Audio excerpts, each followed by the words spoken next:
Hello student, आज हम business risk की कॉज को स्टडी करेंगे। पिछले वीडियो में हमने बिजनेस रिस्क क्या होता है और उसके फीचर्स के बारे में पढ़ा था, उसके नेचर के बारे में पढ़ा था। तो आज का जो हमारा रहेगा कि बिजनेस रिस्क के जो कॉज हैं वो क्या होते हैं। तो इसमें आता है सबसे पहले नेचुरल कॉज। नेचुरल कॉजेज़ का मतलब ये है कि इसके अंदर वो रीज़न शामिल हैं, वो कारण शामिल होते हैं जो कि ह्यूमन बीइंग के बियॉन्ड होते हैं। ह्यूमन बीइंग का उसके ऊपर कोई कंट्रोल नहीं होता है। जो ह्यूमन बीइंग है वो इनके बारे में केवल सोच सकता है, उनके बारे में कुछ जो है सर्टेन कुछ बता नहीं सकता है, और इनको रोकना जो है वो इम्पॉसिबल होता है। इनको हम फर्दर 3 भागों में डिवाइड कर सकते हैं। फर्स्ट नंबर पे है सीजनल चेंज। सीजनल चेंज क्या होता है?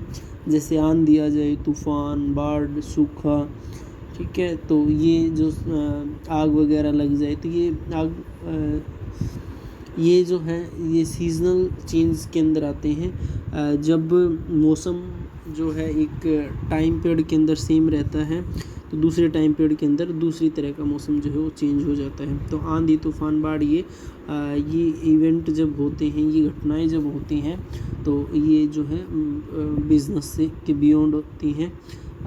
बिजनेसमैन जो है इनके ऊपर उनका कोई कंट्रोल नहीं होता है। कुछ इससे नेक्स्ट जो है वो दे रखा है जियोलॉजिकल चेंज।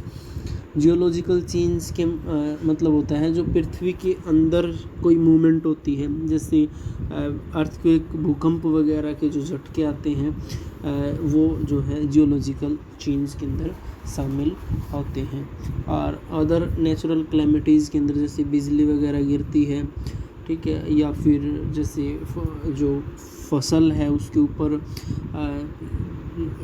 टिड्डी वगैरह या कोई जो अलग से जो कीटे वगैरह हैं, जब वो जो है लग जाती है तो फसल जो है वो ख़राब हो जाती है। तो ये अगर नेचुरल क्लैमिटीज़ के एग्जांपल हो सकते हैं। उसके बाद आता है सेकंड नंबर पे human cause.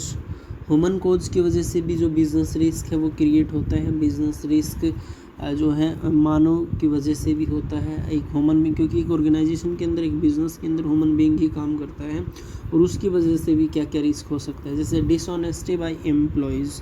Dishonesty by employees का मतलब ये है कि मान लीजिए जो एम्प्लॉयज़ बिज़नेस के अंदर काम कर रहा है वो चोरी करना शुरू कर दे, ठीक है, तो इससे क्या होगा, या रुपये चुराने लगे, तो इसका मतलब वो क्या हो जाएगा, वस्तुएं चुराने लग जाए या पैसे चुराने लग जाए, तो ये बिज़नेस रिस्क जो है ये क्रिएट हो जाता है। उसके बाद है dishonesty by customer.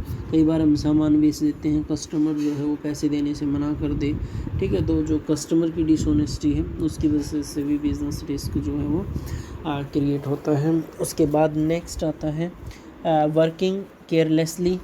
Working carelessly में जो है जो भी व्यक्ति, जो भी ह्यूमन बीइंग ऑर्गेनाइजेशन के अंदर काम करते हैं, वो लोग क्या करेंगे, बिज़नेस के अंदर जो है अच्छे से काम नहीं करेंगे, मन लगा कर काम नहीं करेंगे। तो केयरलेसली का मतलब है ध्यान से जब वो काम नहीं करते तो उससे जो है एक्सीडेंट होने के चांसेस जो है वो ज़्यादा हो जाते हैं, ठीक है। तो इसकी वजह से भी जो है बिज़नेस रिस्क क्रिएट होता है। या फिर वर्कर केयरलेसली में जैसे सिगरेट वगैरह, स्मोकिंग वगैरह जो लोग करते हैं, तो स्मोकिंग की वजह से जो उन्होंने उसकी वजह से आग वगैरह कई बार जो है वो लग जाती है बिज़नेस के अंदर, तो ये बिज़नेस जो रिस्क है ये क्रिएट होता है। उसके बाद है strike and lockout. Strike and lockout के अंदर क्या है कि कई बार क्या होता है, जो एम्प्लॉयज़ होते हैं ऑर्गेनाइजेशन के अंदर, एक बिज़नेस के अंदर जो व्यक्ति काम करते हैं, मैनेजमेंट की पॉलिसी से जब सेटिस्फाई नहीं होते हैं तो वो जो है ये लॉकआउट कर देते हैं। तालाबंदी जो है ये मालिक करता है, वो स्ट्राइक करते हैं, जो एम्प्लॉयज़ होते हैं वो स्ट्राइक करते हैं, और जो लॉकआउट है वो कौन करेगा, वो मालिक करेगा, ठीक है। तो जो है ये भी ह्यूमन कॉज के कारण होते हैं जिससे बिज़नेस रिस्क है जो है वो क्रिएट होता है।